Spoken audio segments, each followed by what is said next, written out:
This series of the 50 Faces podcast is proudly brought to you by B Finance, a trusted partner to the world's leading institutional investors. With a proven track record in strategy, implementation, and oversight, B Finance delivers bespoke investment consultancy that empowers asset owners to achieve their unique objectives. Whether it's refining portfolio strategy, selecting fund managers, monitoring performance, or getting better value for money, B Finance combines global expertise with tailored solutions to unlock value for their clients. To learn more about how they've supported over 500 clients in 45 countries, managing assets totaling over $9 trillion, visit bfinance.com. Net zero journey was all about carbon, but really climate adaptation and climate mitigation is all about water. Asset owners, just to recap, are going, all of my assets are at risk, and certainly over a 10 to 20 year time horizon. And what can I do about it? What is the equivalent of that renewables for nature? And many pension funds have already been investing in sustainable forestry. Some of them have been investing in kind of sustainable agriculture. Some of them have been investing in climate mitigation. But then they also say, but what can we do in the UK? And what can we do about it? What's local? What's tangible? How can I make an impact to cities and communities that I know and understand? And how can I make a real difference? You know, the usual suspects that you might suspect who go, yes, we understand that our business is at risk. The 1 in 30 year floods are now happening every other year. If you tell us you have a solution to mitigate that risk by 80%, we are definitely interested in paying for it. So we need the corporates who are at risk, like the Manchester airports and so forth, to say, yes, we want to pay for that.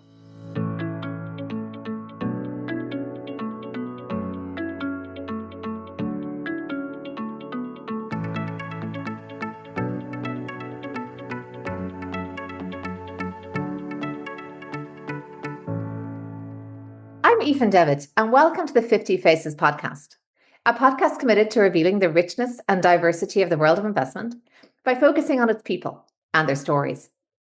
I'm joined today by Rob Gardner and Eoin Murray. Rob is the CEO and co-founder of Rebalance Earth, which redirects the flow of capital to protect and restore nature at scale. He was a guest on this podcast in 2021 when we discussed his Redington journey, and again last year when we discussed his book, Earn It, Keep It, Grow It. Eoin is the CIO of Rebalance Earth and was also a guest on this podcast in 2021. He was formerly head of investments at Federated Hermes International. I've gathered Eoin and Rob together to discuss the future and the outlook for Rebalance Earth. Welcome both. Thanks for joining me today. Hey, Finn, great to be back. Thank you. Well, this is a slightly unusual format for us here in this podcast, but why not have both key people here come to discuss the outlook? And we'll just toggle between you both. No particular structure to the order of questions. But let's start with the motivation. I'll start with Rob here, since you predated Eoin on Rebalance Earth. Can you just tell us why now for this enterprise, and what was the motivation for you being a co-founder? Yeah, I mean, I suppose part of it is a probably sort of 25-year return to my roots, which is I'm a proud geographer. And when I started my career in finance, it was kind of beaten out of me. And, you know, what's a geographer doing working in investment banking? But I was born in Holland below sea level. The first photo I ever took on my dad's camera was in Perito Moreno in the Andes when I was 7 years old. I've always had a love of the mountains and glaciers, which meant I studied geography and specifically kind of glaciology and hydrology. And then I started in banking, and that was part.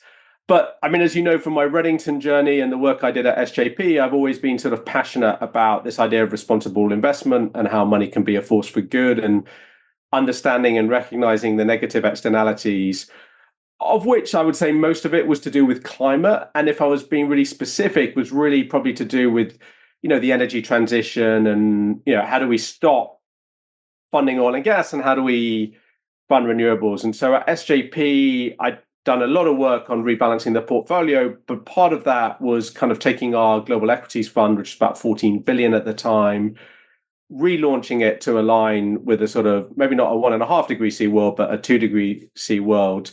And it was at COP26 in Glasgow. So that was 2021. So, you know, it's been a bit years ago now. And I'd seen the stat, but I suppose it hadn't really resonated. But the fact that we'd lost 70% of our wildlife, the fact that in my lifetime, it just really hit me in the face. I'd heard of Isabella Tree and the Nepi State, but that was probably the first time I really engaged with that. And at the same time, there was kind of work being circulated about what is the value of an animal like a forest elephant or a whale. And so I just went down this rabbit hole of why is it that we treat nature more valuable when it's dead, an elephant dead for its tusks, than alive? And really, that's the origin story of Rebalance Earth. And so, 2 years ago, I kind of said, look, I'm going to quit my really good job I had at SJP and go all in on this thorny question of, can we turn nature into an investable asset class? Like, how can I convene 25 years of investment banking expertise, pensions expertise, asset owner expertise, and then re-tap into my kind of geography expertise and say, can we turn nature into an asset class? So that's at a professional level. At a personal level, I have two girls, and I just didn't want to look them in the face for 10, 15 years from now and say, like, hey, Dad, what did you do? And I go, look, I carried on. I had a great job. We've had a great life. But hey, at least this way I can say I went all in. Fingers crossed we make it happen. Well, wonderful. And Eoin, going all in, it also sounds like a message that, from what I know of you, would resonate, because I know your interest in nature and investing, well, certainly the nature side of it goes back a long way too. Can you tell us your come to Rebalance Earth story? In many ways, it's very, very similar to Rob's without having the head start of being a geographer. So I'm still waiting for Rob to tell me about the glaciers so I can get my head around that piece. So for me, it's really about purpose more than anything else. Having spent, a long chunk of my career in sustainable asset management of one form or another, I think I felt very strongly that I'd reached a point where taking or being able to take more direct action to ensure that we are properly mixing finance and sustainability, the time felt absolutely right. So when Rob approached, this was kind of a coming together of the stars aligning, and very, very happy to be part of this journey now. And just logistically, how do you envisage this will work? You're a relatively newly founded firm. You're a relatively lean organization, I would imagine, as most new firms are. Dividing and conquering, CEO, co-founder, as well as CIO. How do you think it's going to look? I mean, just a couple of things. I mean, I think, Eoin and I have known each other a long time from our kind of Redington days. Obviously, Federated Hermes were probably the vanguard in thinking about nature as an asset class, and obviously Eoin's leadership there. I think this is important because a lot of this is about relationships going back a long time. Just to kind of, in terms of Rebalance Earth, as of right now, we're now a team of 13 with Eoin joining, with Professor Neil Entwistle joining, who is someone I met through the Alpine Glacier project at university. So he's someone I hadn't seen for 20 years and reconnected it back to relationships and sort of going back full circle. So just to sort of go back on the origin story. So if 2 years ago we were like trying to put a price or value on a sort of forest elephant, we completely pivoted and really decided to focus on building a fund management business in the UK, raising money primarily from UK investors and primarily in this first phase from local government pension schemes. In investing, we're an infrastructure fund manager, but instead of investing in grey manufactured assets, we invest in nature. And the core theme of our infrastructure portfolio is water. And how can we address the issues of flooding, drought, and water quality? And how can we do that at a landscape scale? And, luckily for us, we had some pre-seed investors last April, and then we did our seed round with West Yorkshire Pension Fund in September. So we're 25% owned by a local government pension scheme, which is incredibly powerful in terms of trying to get this to work. And they're also going to cornerstone that first fund that I talked about.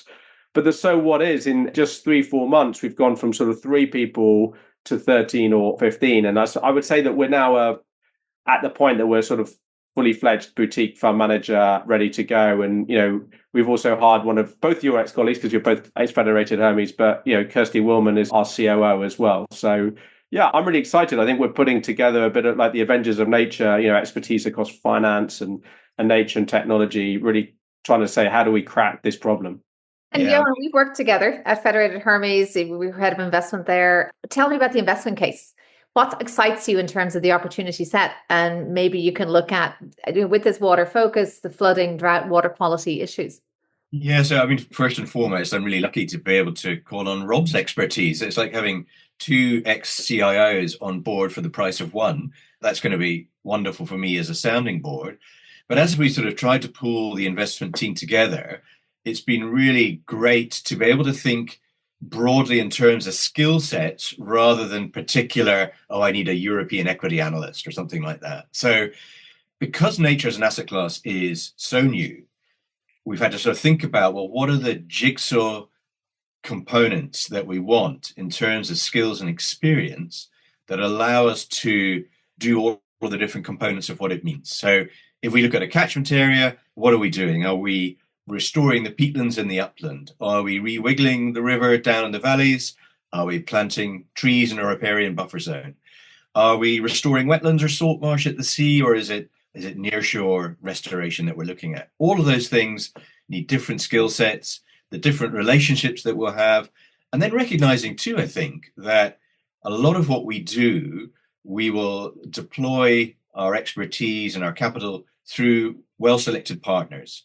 So being able to manage those relationships, select the best partners for different activities, I think is going to be absolutely critical to our success. And can you walk us through maybe a case study of a typical investment? Obviously, not only discussing the impact that this investment would have, but also the investment case. So from an investor standpoint, what the return potential horizon needs to be and how you will measure both of those things, both the investment side of the return and then the impact aspect. Yeah, shall I take a crack at that one, and Rob will no doubt pitch in? I think the classic case study in the UK today has been the Wire Catchment Natural Flood Management Project. And there, a number of institutions came together to recognize that there were some flooding issues in that particular catchment area that needed to be addressed for several different beneficiaries. But of course, you had multiple landowners in the catchment area, and so there was a piece of work that had to be done to bring those together and to give all of those landowners a voice in the proposed interventions as well. Now, that particular project took about 3 years, and the returns from that project in various forms will take about 10 years to come to fruition. All in all, I think from memory, something like £1.8 million of money was spent on the interventions, and I think the resulting returns will amount to somewhere around £3 million, between £2.5 and £3 million over that period. So a return expectation, perhaps, for this kind of project of around the 8 to 10% gross IRR, and as you say, even realized over a longer term horizon.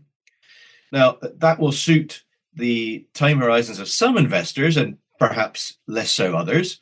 So, we've got to be thinking about how we might blend that in with other investment projects which realize their returns perhaps at different time periods that are relevant to other investor groups as well. So those are sort of the kind of challenges that we'll face as we're putting these projects together.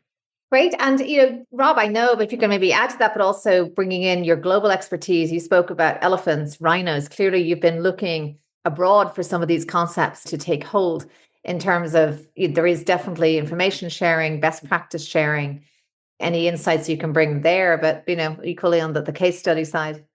Yeah, I suppose just let me start, put my investment consultant hat on and just say, why would a West Yorkshire pension fund invest? Why would local government pension schemes invest? Why do endowments and foundations?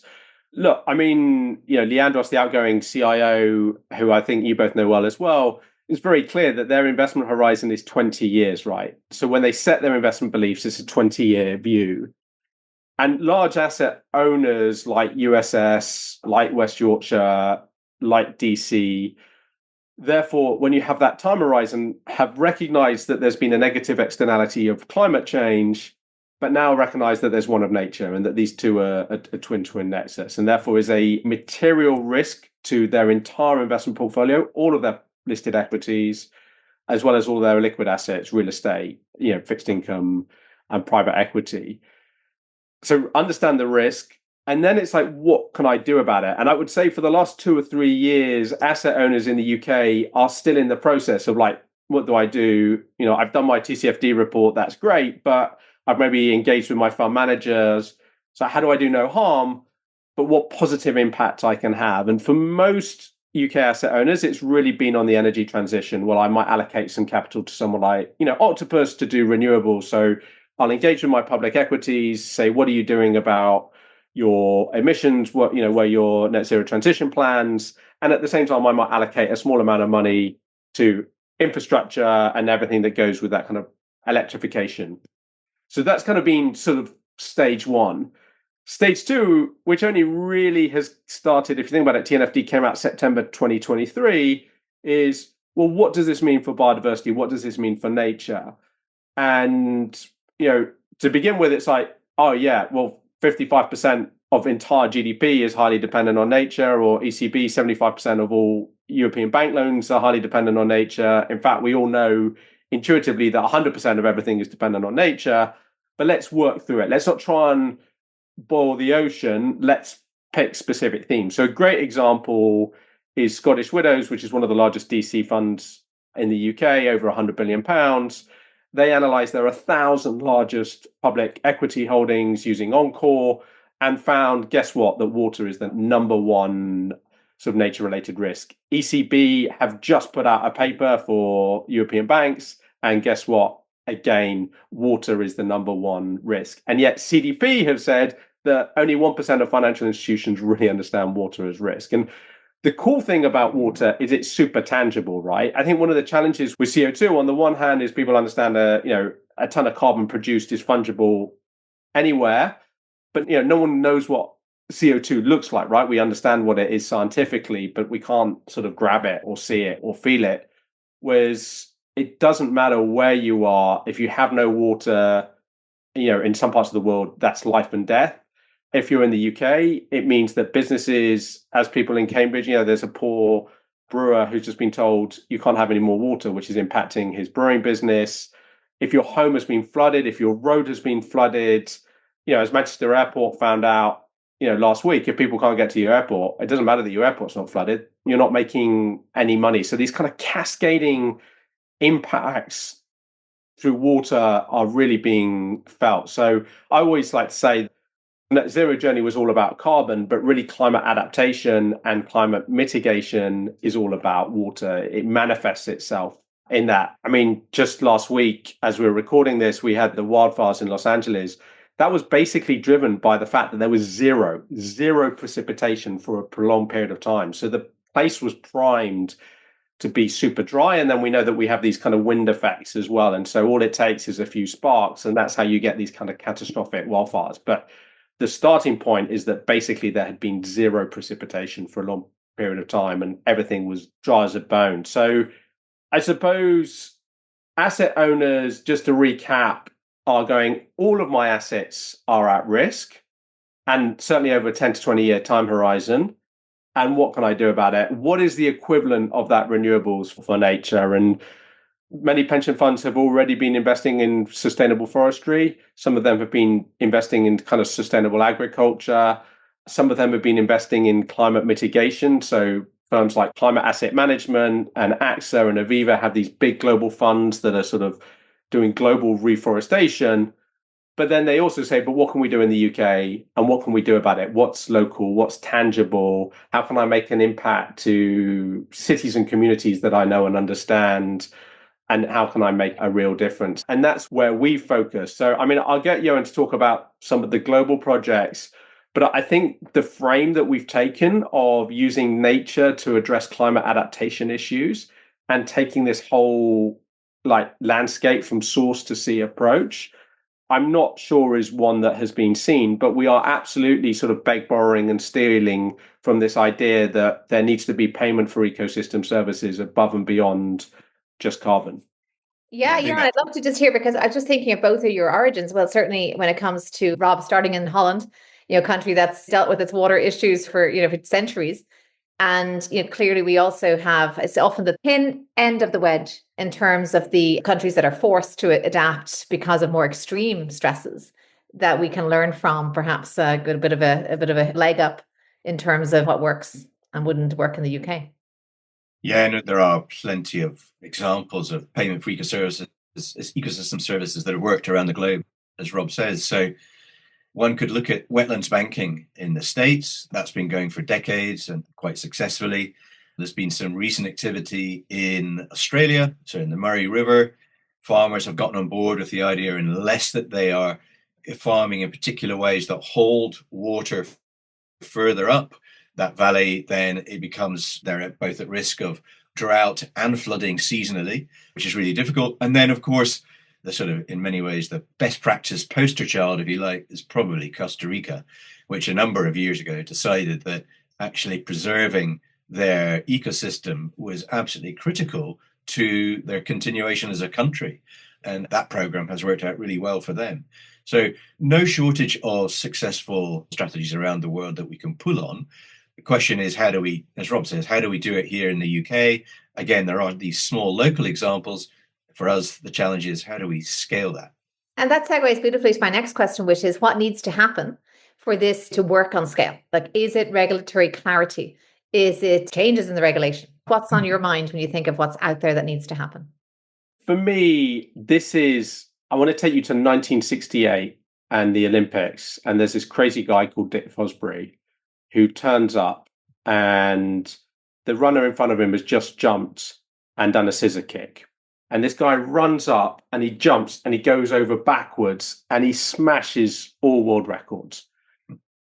And that he wins the Olympic gold that year. And then from then on, over the next two Olympics, basically everyone in the world now jumps the way Dick Fosbury jumps. I use that because that's a great example of what's called a paradigm shift. So up until then, everyone either did the scissor kick, forward roll. Now, the thing that people forget is that change, and you need to go back and look at old photos of 1964 and 1960, is there didn't used to be a mat. It used to be a sand pit. So no one is going to do a backwards jump into a sand pit. And what happened was it was the introduction of the mat that allowed people understood that you could jump high going over backwards, but no one's ever going to be crazy enough to jump backwards into a sand pit. But once they introduced the mat, the environment changed and the context switched. And Dick Fosbury just happened to be the first person to kind of spot that opportunity. And I share that because I think the context has shifted. We're no longer arguing about global warming or climate change. And I know there's a whole load of ESG backlash, but no one is denying what happened in Valencia last year. No one is denying what's just happened in Los Angeles. No one is denying what's happening with these kind of snowstorms across the US. So climate change in the form of extreme weather is here, and it is impacting our financial lives, our social lives, and we need to do something about it. So for me, that's the mat. We've gone from the sandpit to the mat is here, which is we need to do something about it. And then financially, this thing that we've looked to kind of bail us out, insurance, suddenly isn't there when we need it. You know, insurers pulled out of Los Angeles months before this thing happened, not because they knew it would happen, but they just knew it didn't make sense. In the UK, we have this scheme called Flood Re, which is to protect people's homes. And what it does is it doesn't force, but it makes insurers quote in areas that they wouldn't otherwise quote. People don't realize, but that scheme expires in 2039, only covers homes. And probably by the time this podcast goes out, the Environment Agency will have released up-to-date flood models that show that all of our flood models have been out by probably a factor of 10, which means a 1 in 1,000-year flood now becomes a 1 in 100-year flood, and a 1 in 100-year flood becomes 1 in 10 years. And as I mentioned, we talked about flooding in Manchester. There was an area of Manchester that flooded called Stockport. If you pull up an Environment Agency flood map, if you were a property investor, that area shouldn't have flooded. So for me, that is the map has changed, that this time it's a risk and opportunity that needs to be addressed. In order for all of this to happen, there's probably like 4 key stakeholders that need to kind of buy into this and be aligned. Here's the problem, here's the solution, and here's the implementation. So one of those is investors. We need more investors like West Yorkshire Pension Fund who say, we see this as an opportunity. Actually, we get that nature is an undervalued asset and we want to use our capital to make this happen. Then we need people, the buyers of nature's ecosystem services, to say, yes, I have a problem and I want to pay for it. So, in Plymouth, we're speaking to various corporates, the usual suspects that you might suspect, who go, yes, we understand that our business is at risk. The 1 in 30-year floods are now happening every other year. If you tell us you have a solution to mitigate that risk by 80%, we are definitely interested in paying for it. So we need the corporates who are at risk like the Manchester airports and so forth, to say, yes, we want to pay for that. We then need the kind of government stakeholders who can influence this, and it's at a national level as well as a local level. So we need, obviously, DEFRA, we need the Environment Agency here in the UK, and then in the Plymouth contest, we need Plymouth City Council, or in Manchester, we need GMCA, the Greater Manchester Combined Authority. And then the third piece is that we need the landowners. Sometimes those landowners are the council, so Plymouth City Council owns a lot of the land. Sometimes it's organisations like the military, the MOD, the Ministry of Defence. Sometimes it's large landowners like National Trust, or sometimes it's large private landowners, or it might be a portfolio of farmers and landowners in the form of a farming class. So we need to get those together. So on paper, this idea is compelling and sound and logical, but just think of it as the ultimate wedding where you've got to get everyone into the photo. Cousins, friends, uni friends, school friends, grandma, granddad. And that is the photo we're going to take. And when we take that photo, then nature will become an investable asset class. Well, that certainly sounds like it could be an enormous task. But I think the other issue, a bit like a wedding photo, we don't always have unlimited time either. So I think that sort of highlights the urgency of some of that. I think it wouldn't be right at this time of the debate around nature solutions, ESG investing, sustainable investing, not to address the backlash that is evident in not only some of the finger pointing we're seeing around causation, around some of the fires, etc., but just more broadly, as we record this, we've just heard about the investor alliance around net zero investing being potentially disbanded due to some groups pulling out.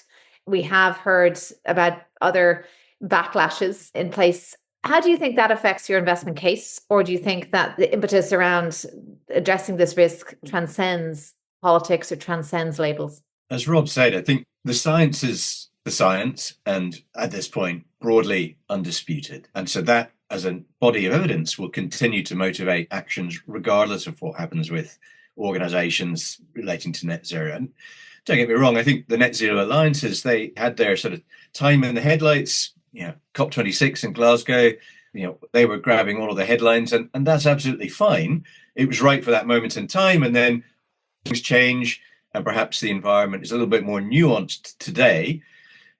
I don't think it changes the underlying action that asset owners in particular, supported by governments, are willing to take to address the challenges we face today.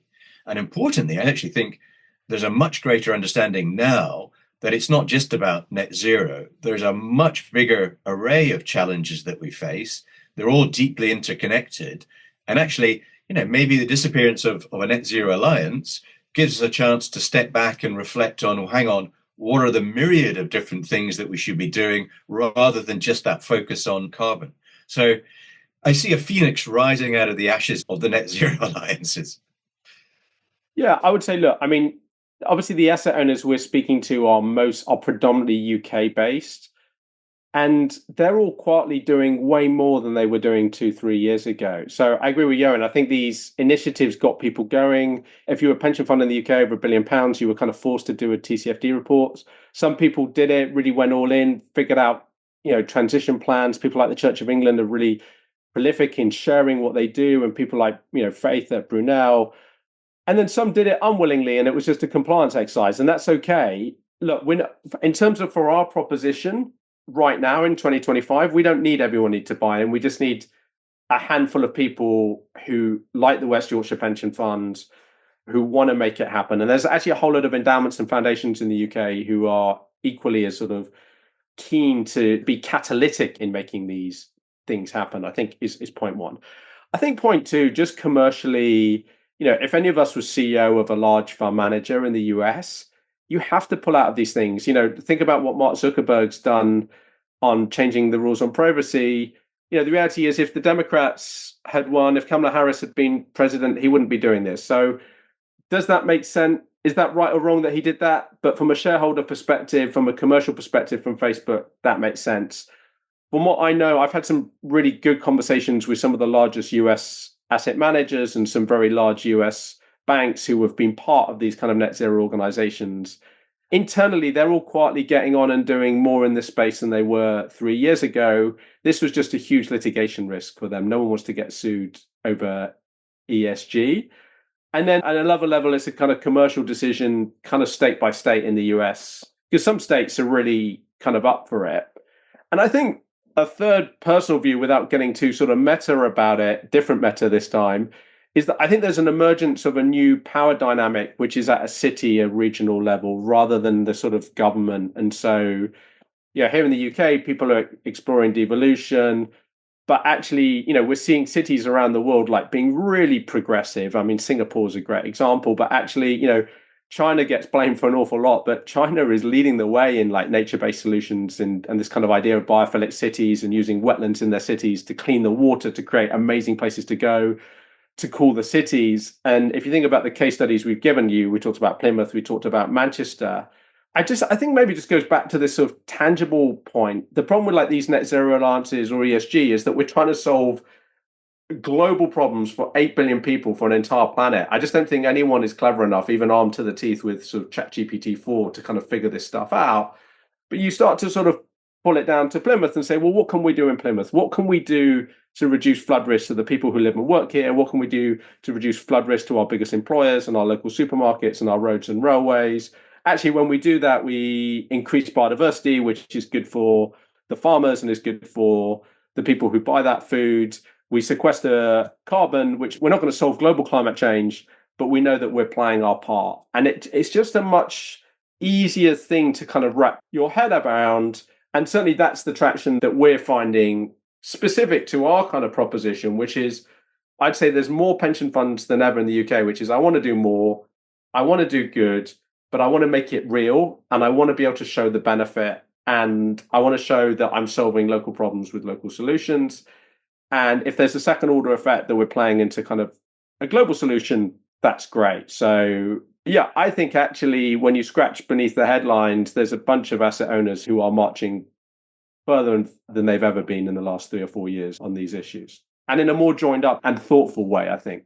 It's a fascinating knitting together you've done of some of the issues. And I think the nuance that's in that is something we've really teased out here. Certainly local being visceral and tangible, which is what stakeholders want to point to and how they identify with the need and meeting that need. But equally, we are wrestling with two kind of meta things, I suppose, the SDGs being ultimately high level and global, which we sort of still going to pivot investments around. I like the way you've drawn together the transparency requirements, reporting requirements of TCFD and TNFD, both burdensome and expensive, and not necessarily always a priority for institutions with other more pressing priorities. But I think equally those can be useful, first of all, as you said, a catalyst, but also enforcing the kind of so what does this actually mean? And not just sort of about producing 100-page reports. So I'd love to conclude here. Both of you have already expressed some of your life wisdom in your respective podcasts, and I will link to those in the show notes. But just based on this new chapter opening for both of you, and I think the opportunity set that we've teased out and the massive potential that lies ahead in the next 5-10 years and beyond, can I just ask you to sum up maybe with whether it's an intention or a word of wisdom or a touchstone going forward? And I'll start with Eoin just to reverse the order here, and then we'll conclude it. I think one of the concepts which has entered my conscience, which I would want to share more widely, is the importance of the hydrology cycle. So I think to date, a lot of the way in which we thought about global warming and how we might address it has all been about carbon. And as we know, actually, carbon makes up a tiny component of the Earth's atmosphere. Actually, water vapor is significantly greater. So the importance of the hydrology cycle, I think, is something which is going to sort of come to the forefront of the way in which we think about how we're going to tackle climate change and global warming going forward. And to Rob's point, as soon as you start talking about water, that makes everything very local. And local means personal and visceral, to use your word, Ethan. So I think it's that understanding of how important the hydrology cycle is, for me, is going to be a huge factor in the coming decade. Look, I think mine is action. It's 2025. It's like 5 years until 2030. My favorite quote is, whatever you can do or dream, you can begin it. Boldness has genius, power, and magic in it. Obviously, for us, that means we've gone all in on Rebalance Earth, but it can be really something simple, which is just go out for a walk for 5 minutes in nature. Even in the city, we've created a LinkedIn page called, Nature in the City. There are little enclaves of nature dotted all over London. Just get out and take 5 minutes just to sit and enjoy it. So that would be my word of wisdom. A wonderful reminder. And I did just read today that London is one of the greenest cities in the world. So steeped in history, but still also very much playing its part in the future. This has been a great conversation. Thank you to both of you for going all in. I think it is people like yourselves going all in that can set the tone for the rest of us and also really kind of pave the path. You've also used the word cascade, which of course always brings to mind water. And I do think that this positive cascade of impact, as well as investment return, which we know institutions need to see, and that proof statement being proven is what we will need for this to be a positive cascade into more investment portfolios. So thank you and good luck to both of you. I look forward to seeing what the next number of years hold. Thank you. Thank you. I'm Aoife and David. Thank you for listening to the 50 Faces podcast. If you liked what you heard and would like to tune in to hear more inspiring investors and their personal journeys, please subscribe on Apple Podcasts or wherever you get your podcasts. This podcast is for informational purposes only and should not be construed as investment advice, and all views are personal and should not be attributed to the organisations and affiliations of the host or any guest.